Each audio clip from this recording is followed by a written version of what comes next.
The Niners report to training camp a week from today. We finally made it. So if you're jacked up for training camp like I am, hit that thumbs up icon and like this video.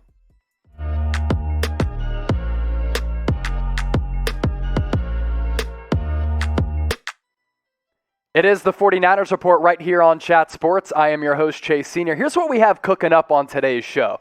We're going to take a gander at some of the most intriguing and fascinating training camp battles that are set to go down in Santa Clara, so let's get to it.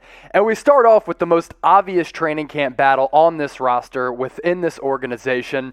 All eyes are going to be on the quarterbacks, Jimmy Garoppolo and Trey Lance. This not only is going to be one of the best training camp battles in the NFC West or the NFC, this is going to be one of the best training camp battles across the National Football League. Word is, Jimmy Garoppolo reported to OTAs and minicamp, bulked up. He looks as though he's in good shape coming off that ankle injury.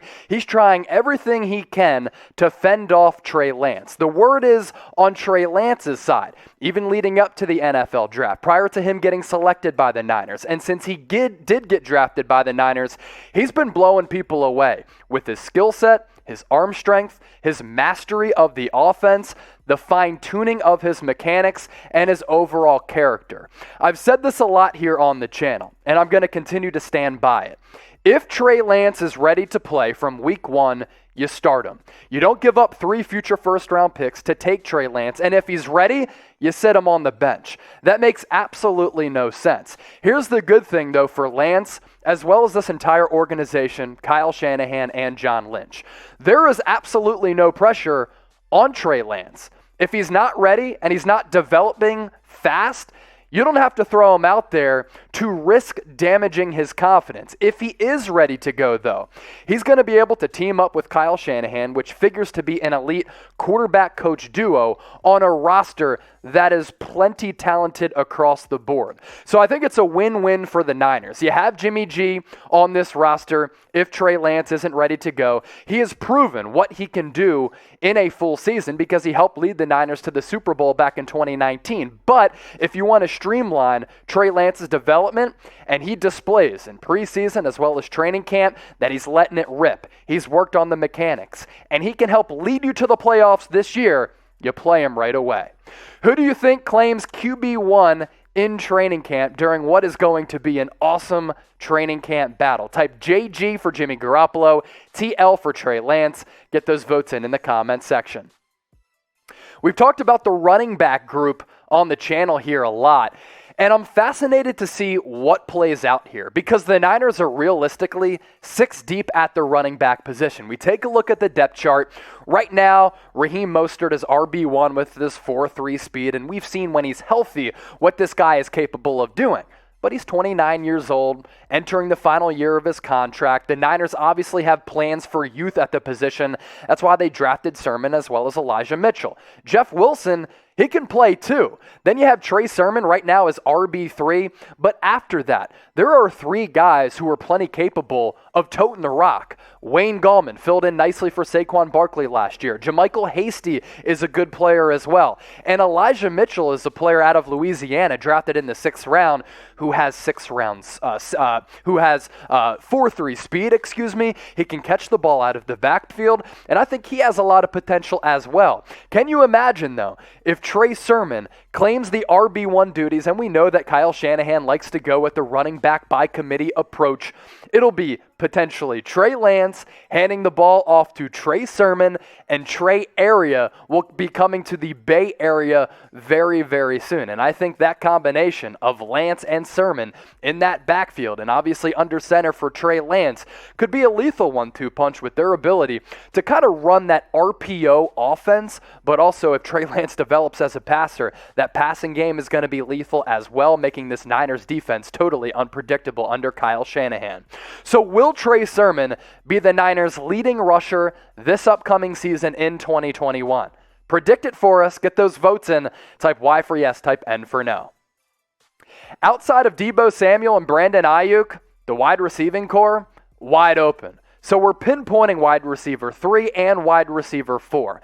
I think Samuel and Ayuk, with another additional game on the slate this year, both have the potential to compile 1,000 yards receiving. After that, though, there are a bunch of unknowns. Jalen Hurd has the ability. Can he stay healthy coming off the back and knee injuries?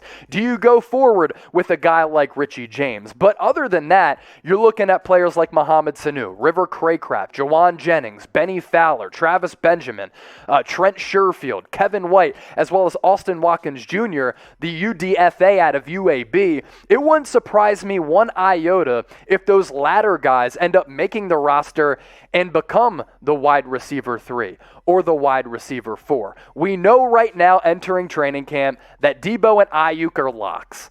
They are yak monsters. They're lethal players at the wide receiving position. But if there's one of the concerns that I have on the offensive side of the football, it is the depth at the wide receiver position. And wide receiver 3, wide receiver 4, completely wide open going into training camp. And there are a lot of different guys with different skill sets who could end up claiming those spots. So which wide receiver are you most excited to see on this roster? Of course, you can say Ayuk, Samuel. How about some of the secondary guys as well? Get those names in down below. Let's shift to right guard now. I think it's Aaron Banks' job to lose, and according to The Athletic, he has the inside track of becoming the right guard on an offensive line that I think has the potential of being one of the best, strongest in the NFL. You bring back Trent Williams, you have Laken Tomlinson at left guard. Alex Mack comes over from the Atlanta Falcons. Yes, he's older, but he's still one of the best centers in the league.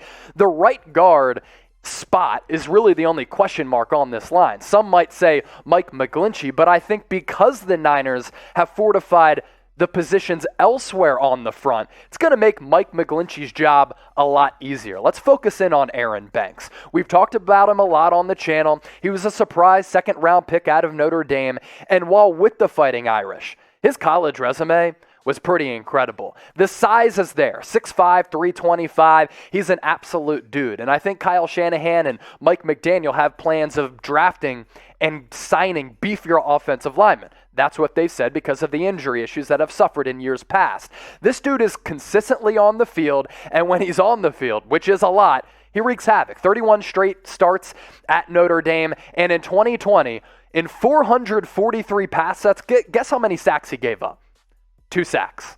Bodes well for him moving forward, and I think this 49ers offensive line, whether they're protecting Jimmy G, whether they're protecting Trey Lance, they're going to be one of the better units across the NFC West, and in the NFL. Predict this for me now, Niner gang. Will Aaron Banks start at right guard? I think he's a shoo-in to play. I think the potential is there. This is a pick that's grown on me more and more as the weeks have gone by. And I think in training camp and preseason, you're going to see this guy's a monster. He can pave lanes open in the running game. He'll be better than what a lot of people expect him to be in the passing game. What do you think, though? Type S for start, type B for backup. Get those votes in the comment section. Now, of course, here on the 49ers Report, we bring you the latest 49ers news and rumors, and I love talking football with the Niner gang, but I also cover a lot of the NBA here at Chat Sports, especially our Warriors channel.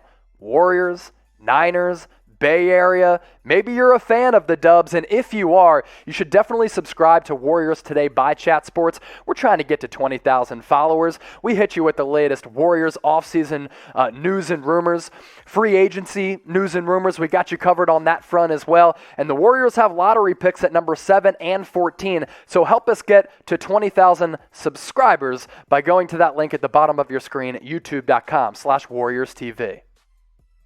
Let's continue to break down these training camp battles. And one that's interesting as we shift to the defensive end of the football under defensive coordinator DeMeco Ryans is backup edge. And I want to talk a little bit about Dee Ford because he's a huge unknown on this team going into training camp. What the hell can we expect from Dee Ford? When he's upright, when he's healthy, still a good edge rusher. But can he be coming off the neck and back injury? Signed a 5-year, $87.5 million contract prior to the 2019 season after the Niners gave up that second-round pick for him in that trade with the Kansas City Chiefs. But since then, he's played a dozen games. That's very problematic. They restructured his contract this past offseason, and Kyle Shanahan did say in June, quote, "My fingers are crossed that Dee Ford is going to be ready to contribute in training camp." But coming off those aforementioned neck and back injuries, can you really expect him to be on the field? I'm not really expecting anything. He's got to prove to me that he can stay on the field consistently. In the mix at the edge spot, behind Dee Ford, of course, you also have Nick Bosa, Deshaun Hall, former third-round pick in 2017, Kentavious Street. He's entering his third season. Arden Key comes to the Niners from the Las Vegas Raiders going into his fourth year. Jordan Willis is going to be suspended to start the season, but he was an NFL trade deadline deal from the New York Jets, and he showed some ability last year in a limited sample size with the Niners. And some of you watching right now might be saying, what about Samson Ebukam? I think the right plan for Ebukam, who comes over to the Niners, who signed in free agency from the Los Angeles Rams, you got to use him as a hybrid role. He can play edge, he can play linebacker, and just cater to his strengths.